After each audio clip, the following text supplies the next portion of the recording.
రాజయోగ సాధన చేసి అఖండ బ్రహ్మానందానుభవం పొందు.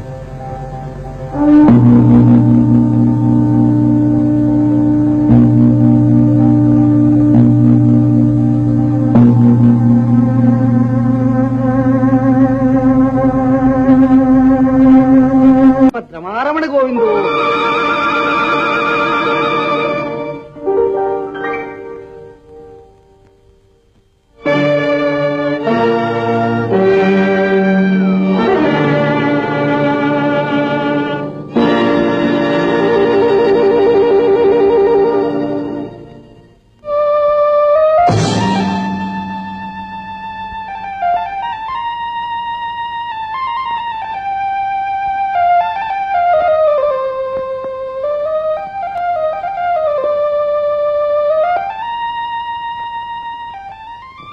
స్వామి, నారదులలోంచి మెలిమెలలాడే వెలిగేదో మీలో ప్రవేశించిందే, ఏమిటది?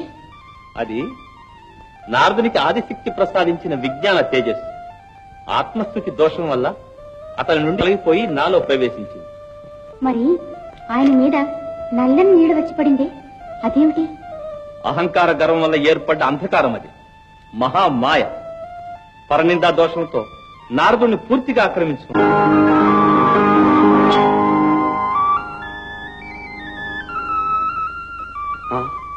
ఏమిటి? ఏం జరిగింది? నేను ఎక్కడున్నాను? ఏమిటి స్వామి, నీటిలో అంతసేపు ఉన్నారు? అలా చూస్తారే, పోయిందా ఏమైనా? అవును మాధవ, నన్ను ఆవరించి ఉన్న మాయ పూర్తిగా వదిలిపోయింది. మరి రారేం పైకి?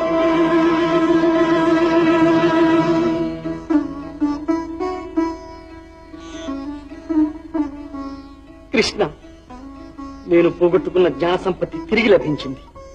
మాయాతీతుణ్ణి అనుకున్న నా గర్వం పూర్తిగా మటుమాయమైపోయింది. పరమ పురుష, అన్యథా శరణం నాస్తి, త్వమేవ శరణం.